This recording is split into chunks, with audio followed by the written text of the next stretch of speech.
Hi guys, welcome back to Gigi and the Teddies, where we learn about ascension.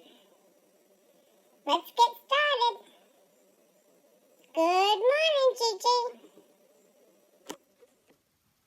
Thank you very much, Teddy. We're here for part 2 of some food for thought. As far as the ascension process goes in generations, how many generations? What effect do they have on us today? Do they have effect? Are there thoughts, are there memories that come with us or back to us from the past? Are there pains that we experience now that are connected to an energy that was connected to us in the past? There's been a lot of interest for me in this part of it because, I used to cramp in my feet terrible. And I can't stand, to be honest with you, I can't stand anybody to touch my feet. People would tell me to go and get your feet massaged. Go get a nice massage. Oh, I just can't even stand somebody to cut my toenails. I have to do it myself. Yep, I don't like my feet touched. And I was asking a masseuse about it. And she explained to me that in a past lifetime, I could have been tortured through the feet. I thought, wow. That was my very first introduction to any thought process in that direction. So you see how the spirit world has kind of slid that in under the rug there. And let's start getting her used to some of these weird thoughts. Because they're going to be her future. She doesn't know it yet. And I accept it. I accept it all. Because if we're closed-minded, we only limit ourselves. You're not limiting the neighbor. You're not limiting the people next door. You're not even going to limit your own children because they're going to leave your home someday when they're old enough. And they're going out and they're going to have their own experience and have their own thoughts and their feelings. And all we can do is do our best to give them a good base. That's what we're here for, okay?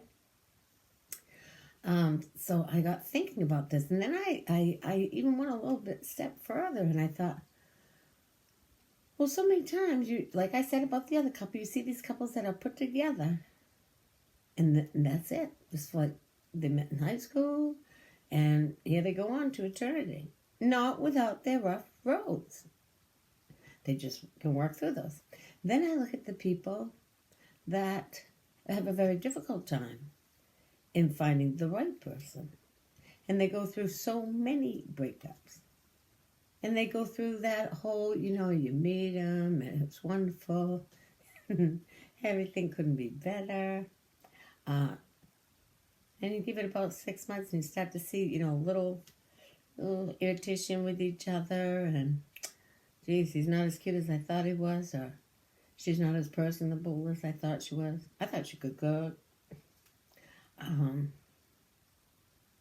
slowly, one way or another, they end up breaking up or separating. Was it a mistake? Absolutely not.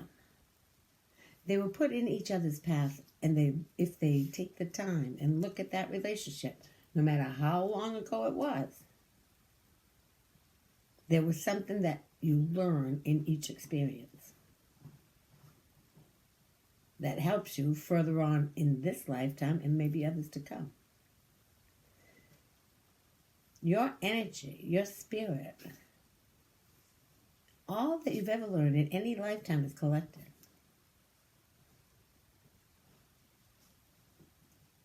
And I find that a fascinating concept. I want the key to remember it all. If that's possible. I believe it's possible. It may take. They tell me that once we pass over onto the other side of the veil, then all your memory comes back and you remember all those lifetimes and all the knowledge you've ever had. And that is what we call the higher self. Therefore, if you learn to listen to your higher self, it really does have the answers that you need. But you have to learn and build a relationship with it. Just like you have to build a relationship with a friend. You don't trust a friend right off. You don't know them. Well, your higher self is there waiting, but they're aware that you don't know how to reach them. or how to hear them, or how to listen to them. Okay? Then you look at why some people are attracted to some people. And sometimes it can confuse you because they can seem like total opposites. But don't opposites attract?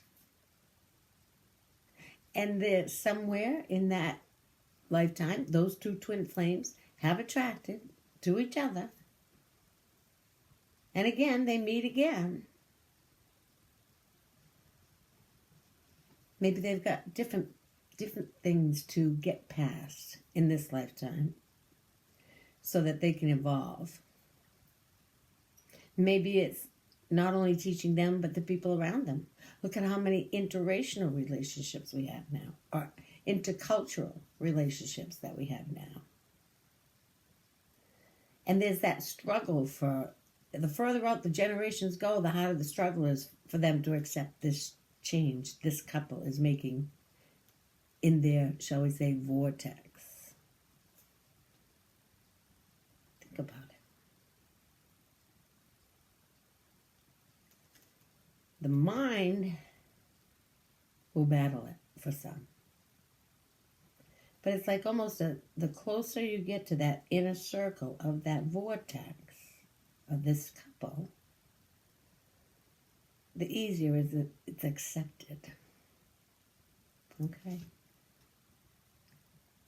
And I want you to think about something. Because there comes a time in your life, maybe you've got to face that particular episode about somebody in your life. You're not going to change their life if it's meant to be. Because it's meant to be. All you're going to do is put more struggle, more friction, more pain on your own life. Why would you do that? Because somebody else doesn't believe the same that you believe. Why would you let that eat away at you? Look at the destruction that you do. Look at the energy around you then. That could be a negative energy like we talked about in the other film. But it's only trying to lead you to a path that's better for yourself. And that is to let other people live their life. It's not going to affect your life. Oh, you can say, oh, what will this one think? But there you go again, worrying about what other people think. When this young couple is in love, and you know, love is tough enough as it is to survive. But true love will go through it. And true love isn't about how tall you are, how thin you are, how pretty you are, how ugly you are, how rich you are, how poor you are.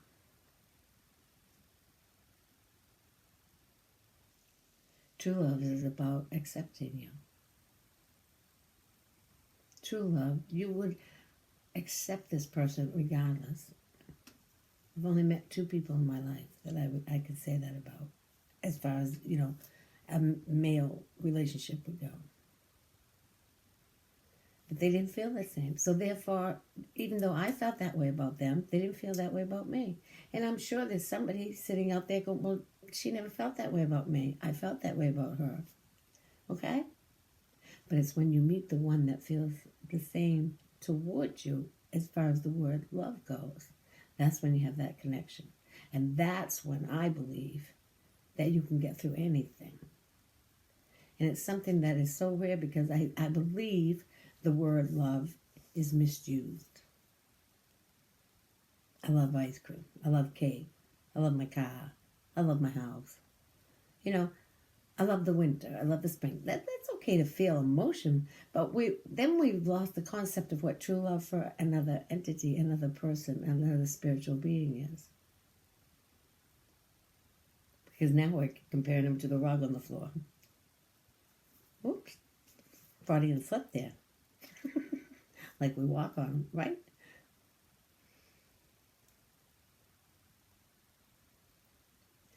So before you judge anybody, sometimes I believe that, let's say you were in another lifetime, Let's say you were physically handicapped.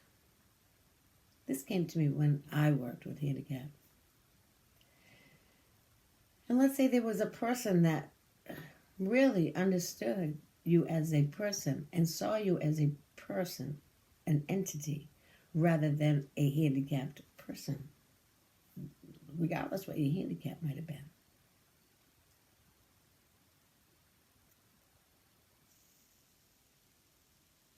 You learn that side of what it's like to be the handicapped person. What if your next lifetime, you then, shall we say, pay it forward, and you come back and you are the person who cares for the handicapped person, so that you can see both sides and gain balance in your spirit. Food for thought. So this energy that you provide yourself to work with in this lifetime is going to probably overlap to your next lifetime, regardless where it is, regardless what country, regardless what color you are, what sex you are. So you can see where people of different cultures, different colors, different sexes can meet and be attracted, and you're not going to understand why.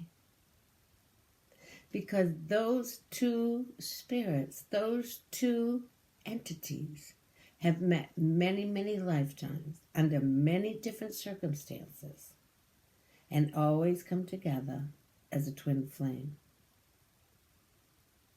One is a masculine energy. One is a feminine energy, and together they create.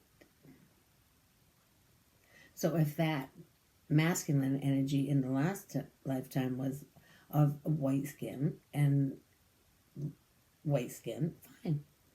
Maybe it wasn't. Maybe the last time that energy came into the world, it was of a darker color, and you were of white skin, but you came together. It has nothing to do with all of this. This is a package that you're wrapped in to be here to experience something.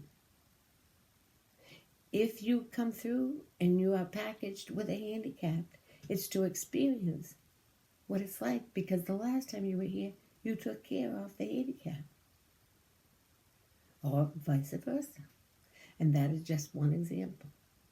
You can open your mind and look at it however it might suit your lifetime, your purpose here this time.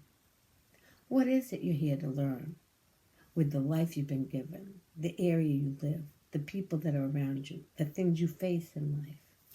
Maybe you had a real easy life last time and you've got a really hard life this time.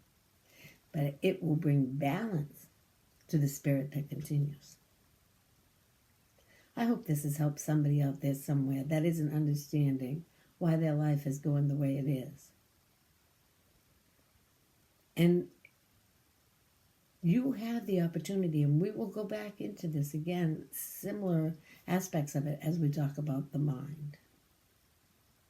And once you learn that you have some control that you never realized you had, then you can take it and start practicing. Don't expect to hear this and get it all right all at once. This takes a long time to practice. Everything does.